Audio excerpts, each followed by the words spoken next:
Okay, so The Stone City is our second story, and it's a science fiction novelette by Martin, first published in New Voices in Science Fiction, 6 stories by Campbell Award nominees in 1977. It is set beyond Demouche space on the planet of Grey Rest during the post-interregnum period, and it's about a man whose ship and crew have been stranded on an alien planet for months, and whose only chance of escape is to explore an ancient underground city. In the introductory notes for Dream Songs, Martin describes the Stone City as, quote, subversive, as it mixes in elements of Lovecraft and Kafka, and plants the suggestion that, quote, when we go far enough from home, rationality, causality, and the physical laws of the universe itself begin to break down. So what did you think of the Stone City? How many, maybe jewel claws? How many jewel claws would you give it? I'd give it 3 out of 5. I'd give it 3 out of 5. I enjoyed it less compared to the 2 stories. I can see the difference between when he released this and he released that later, but there's some good elements in there, and I found, again, some more interesting backstory, but it was a 3 out of 5 for me. Yeah, I'd say maybe 3.5 out of 5. It was obviously, it was harder. I mean, it was more. I don't know. Maybe it's not. It was more depressing. I mean, the other story may have been worse people, but it was more. It was a depressing read, and so that always hurts ratings from me. I enjoyed the ending more than I remembered it vaguely, from when I've read them before. But I remember liking the ending for Glass Flower more and the ending for Stone City less. And I was pleasantly surprised by the ending this time. So anyway, 3.5 out of 5 for me. Yeah, I'll give it the same. I'll give 3.5 out of 5. I think, like you say, Michael, for me, the most important thing with these stories is that it sticks the landing, that the ending feels strong and feels like it speaks to what was being built up throughout the piece. So yeah, I thought the ending was really good too. So that made it work for me. And I think I enjoyed and understood Holt just enough as a character to really feel the journey in a good way. So yeah, that was enough for me to enjoy it, not love it, but enjoy it. I was blown away by the story. I think it may be one of my favorite things Martin's written. I had actually read it years ago, and the first time it just completely washed over me. I had no idea what was going on or who all these weird creatures were. The only thing I remember about it was the annoying foxmen.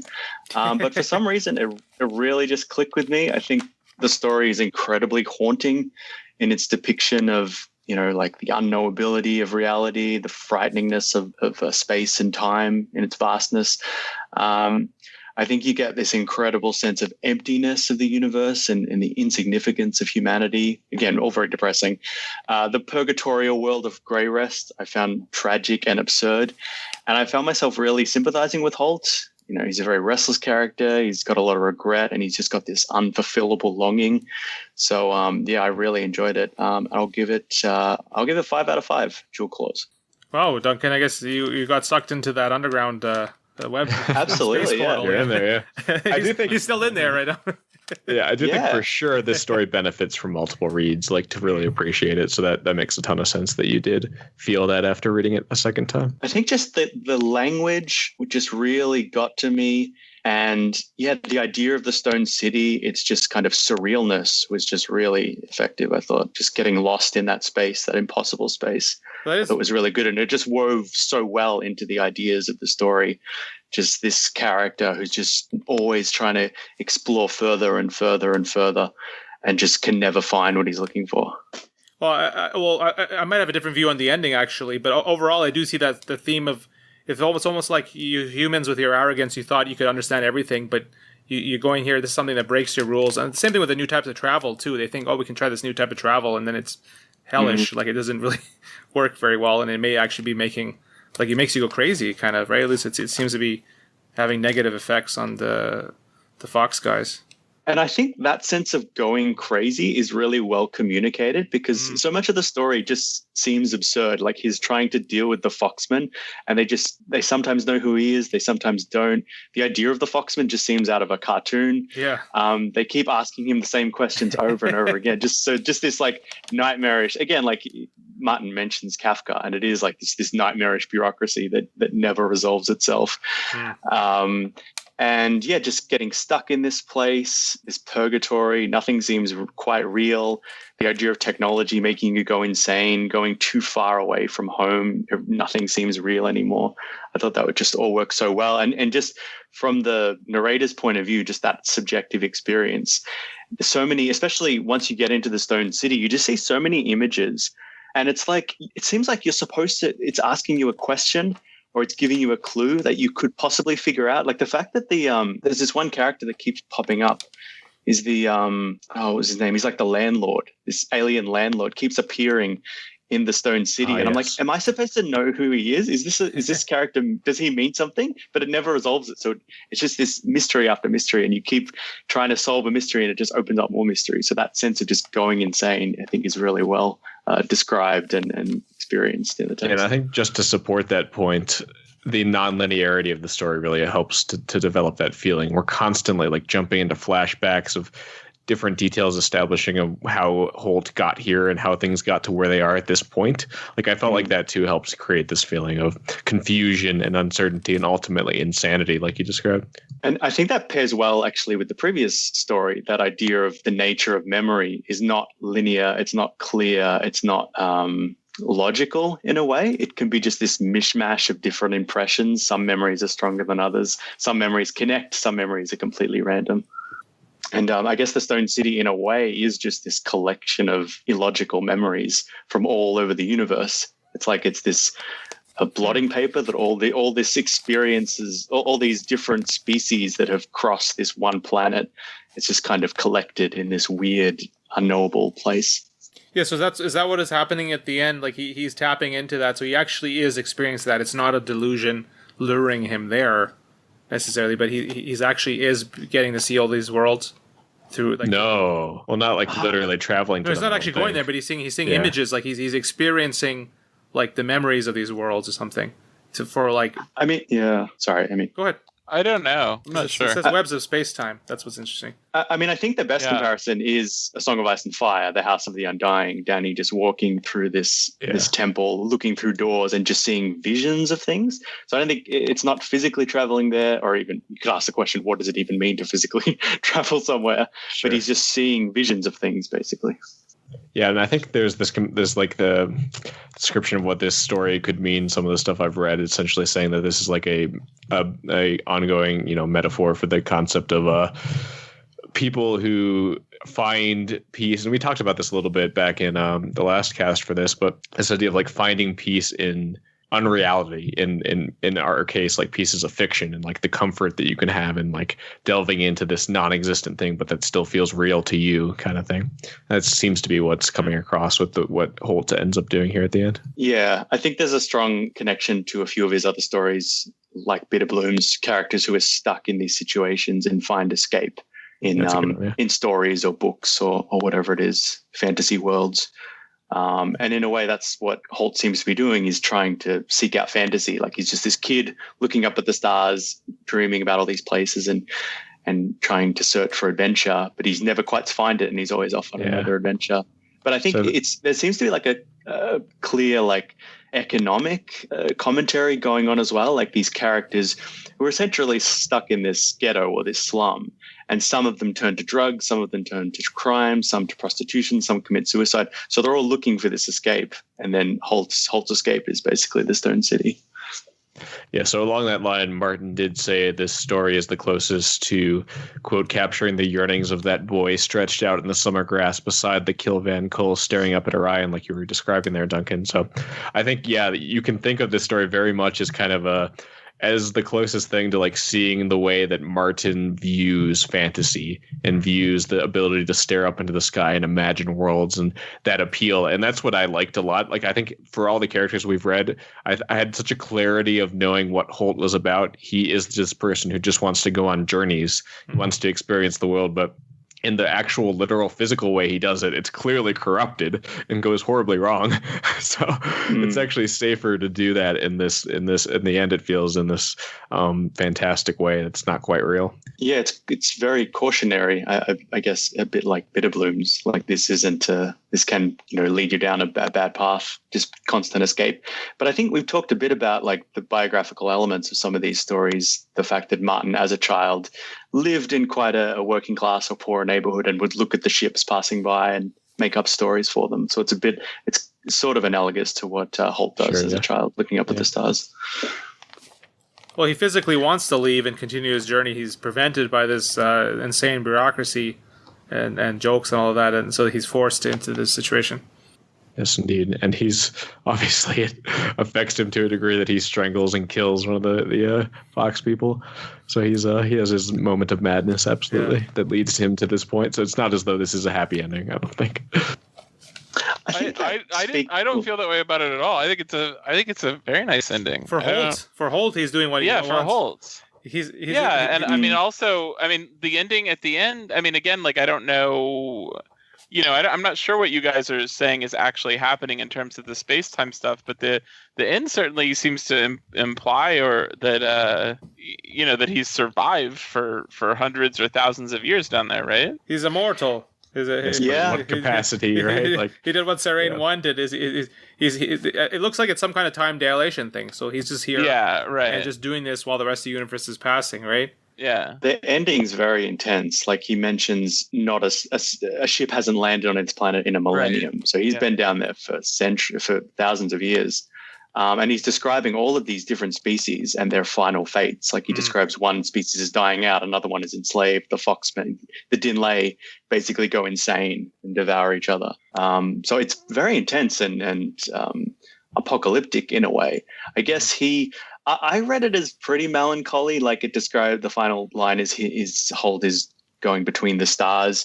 I didn't read that literally. I read that as like he's just in this fugue state. He's just living in pure fantasy and just looking up at the stars, and his mind is just kind of contained in this stone city, wandering like a ghost. So, but I mean, is he? I guess in your mind, is he making this stuff up? No.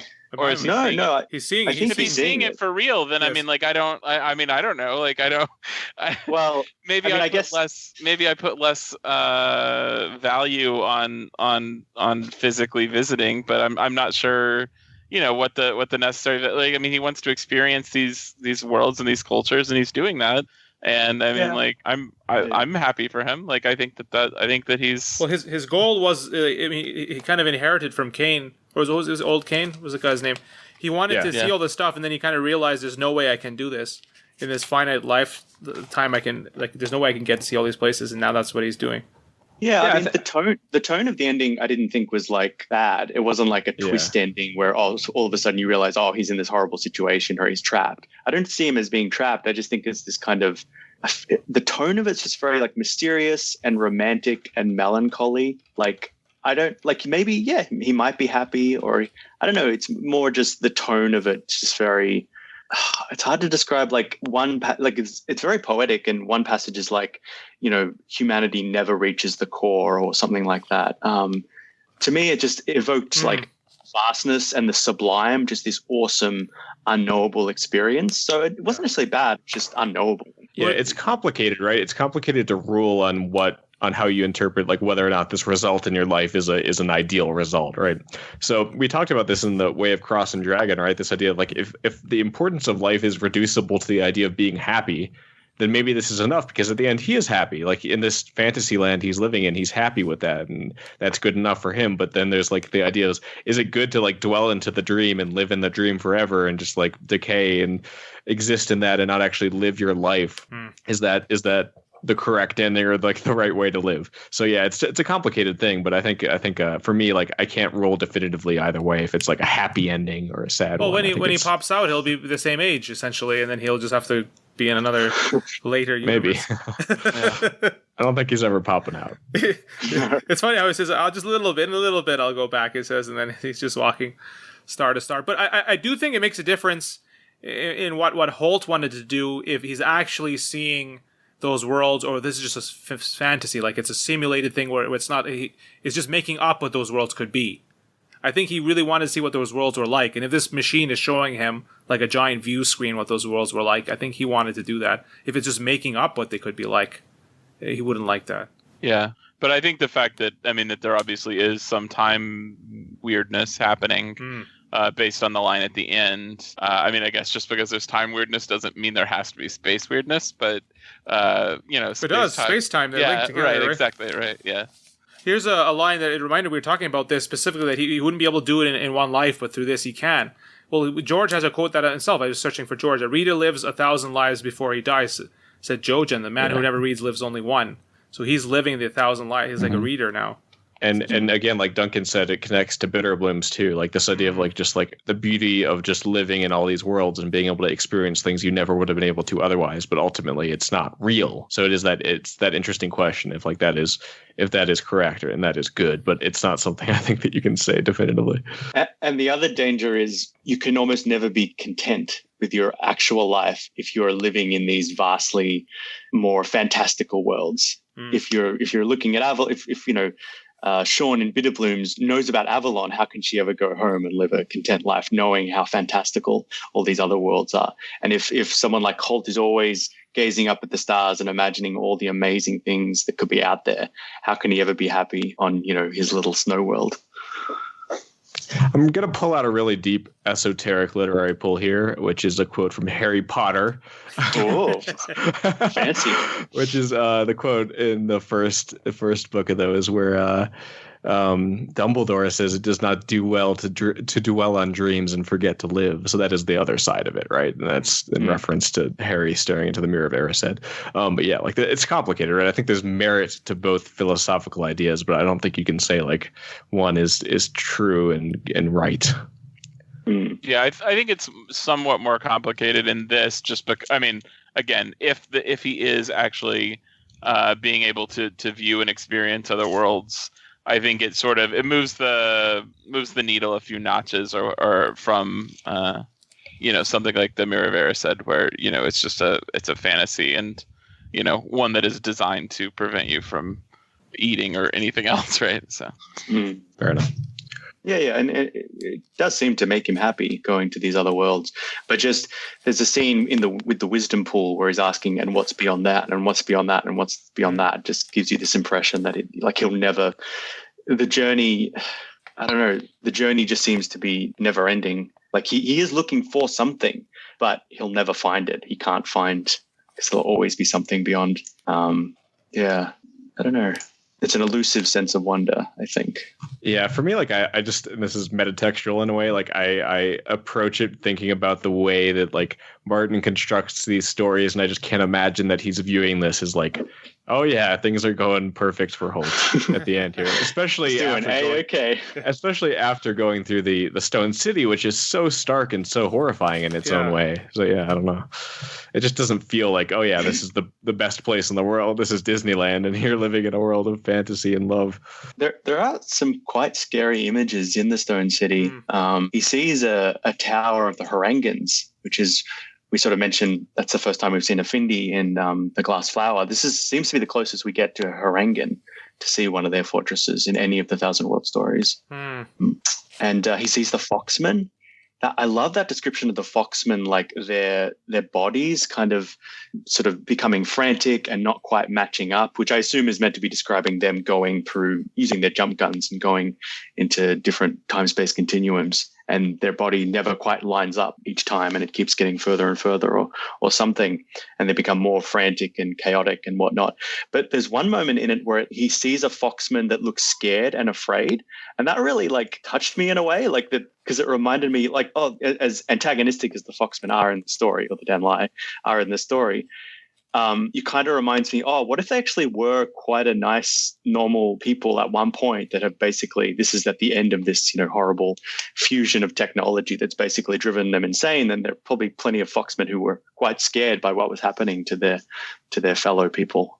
That is implied. I mean, you think even their cruelty to Holt is maybe because their personalities are getting worse because of this, or they just inherently had that? I think so. I think also like this planet just seems to do things to people. Like it's just something irrational about the planet. And I like the descriptions of all the people who were here before that. There was a previous civilization that died off that went into the Stone City and couldn't figure it out and went insane. And the fact that the Foxmen's offices are all built wrong, like they're built for a much bigger people.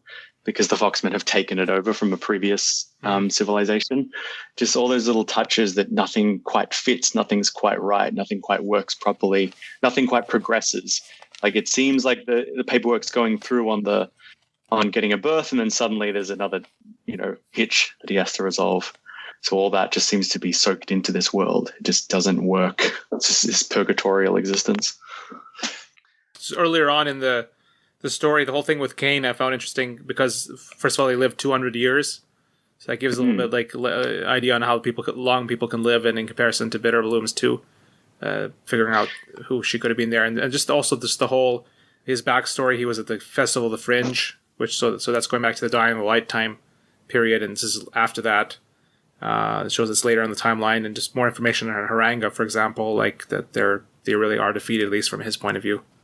And Cain seems to be a sort of a father figure to Holt. He looks up to him a lot and is inspired by him to keep adventuring, and he is sort of inspired by all the places that Cain has visited.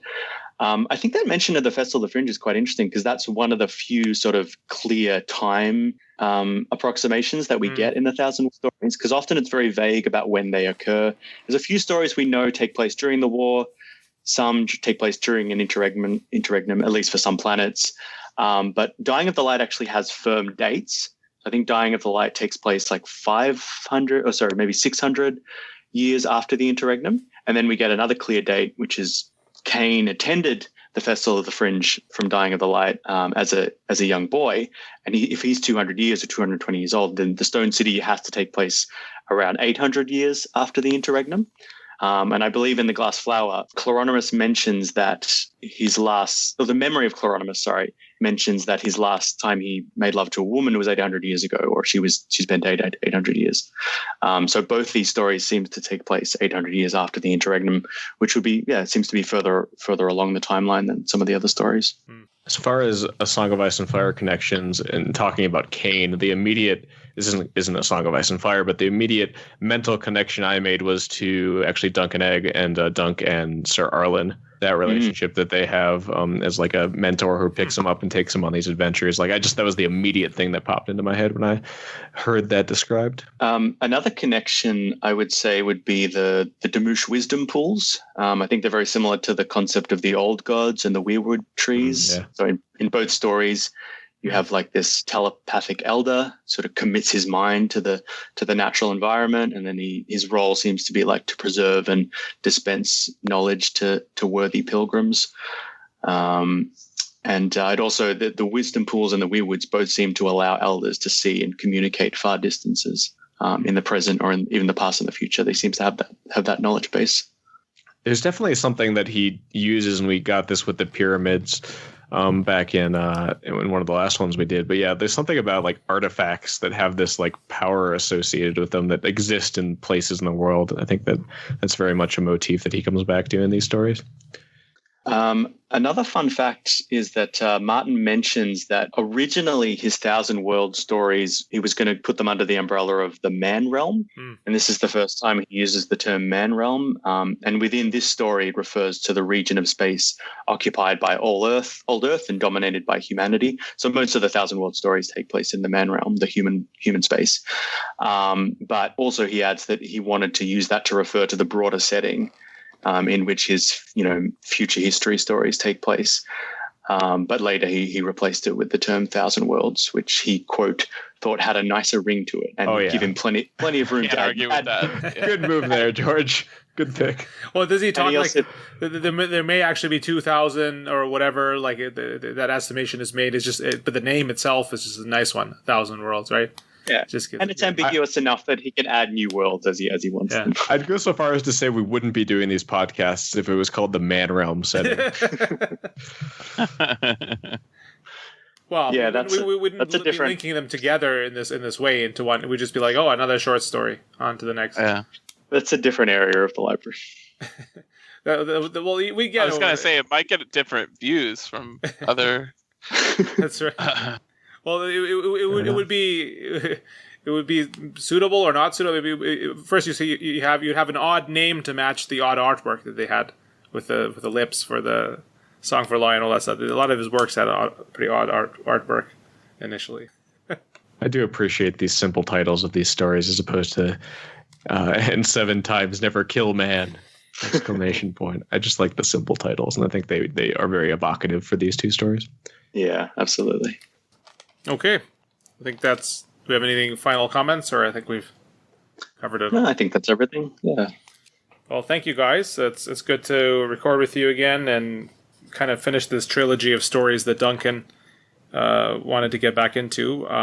What we're going to do moving forward, if you're up for continuing, is try to wrap up the last few short stories in the Thousand Worlds, other than Haviland Tough, because that's its own thing, so we can do that separately. So we can get that done and kind of finish the reread to that point, basically.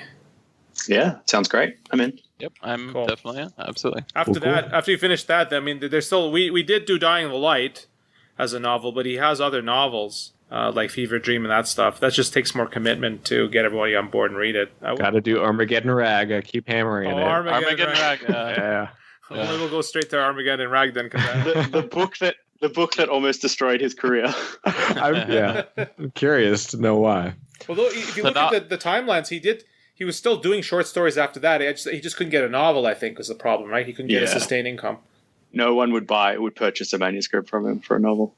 Yeah, now it's the other way around. They're trying to get anything he ever did. They want to adapt, which I don't have a problem with, to be honest. It would be fun to see some of these things adapted. It's funny because he actually wrote like a quarter of a new novel. His 4th novel was going to be this novel called Black and White and Red All Over. Yes, I remember the description. It's set in like late 19th century New York, and it's about Jack the Ripper and then these newspaper reporters who were following Jack the Ripper, supposedly coming to New York City and wreaking havoc.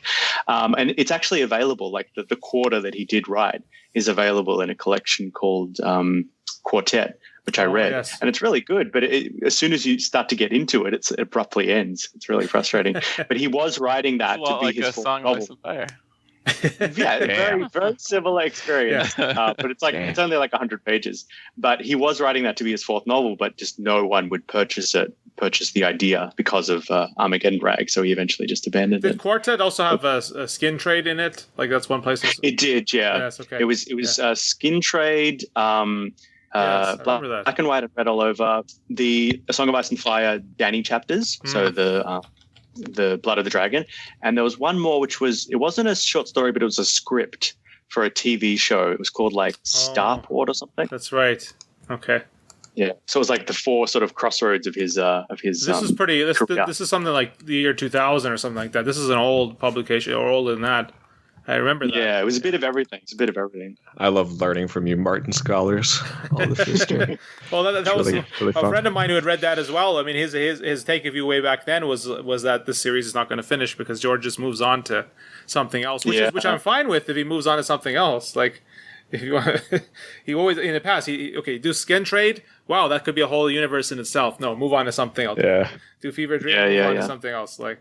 So he really messed up making one of the most popular fantasy series of all time, and now he can't do what he wants. The worst. Amateur. Yeah.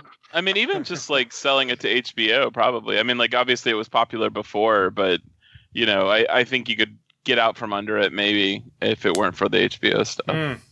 Yeah, HBO essentially just it's almost like it pushed what this books would be 20 years later. It just accelerated the fandom to what it would have been initially, right?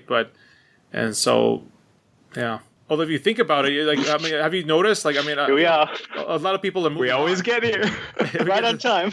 I was just saying that like a lot of the people that came in via the show, I think they've moved on to other stuff, right? So could there be a thing where like it just goes back to just core book people and the rest kind of move on, and it goes like kind of like less pressure or something? It kind of like it really depends how long they can milk the IP, right? Yeah. We'll see, I guess. Okay. Okay. No, go ahead. You was going to say? Go ahead. Yeah, I mean, we don't have to go on to this too long. Like the real litmus test will be the next spin-off they do, and if that does well, like that'll probably determine the direction of how much this is going to get played up. Oh, did I tell you guys that George bought a railway? I saw that. Yeah. Nice. Throwing the money around. Yeah, that's pretty cool. Okay. Well, thanks, guys. We'll be back. We can chat in the after show about that. I'm just going to formally end. But yeah, thanks for checking us out on bastards of Kingsgrave.wordpress.com, on Podcast of Ice and Fire. Twitter and Facebook, and we'll see you next time. Thanks, Amin. See ya. Thank you. See you guys.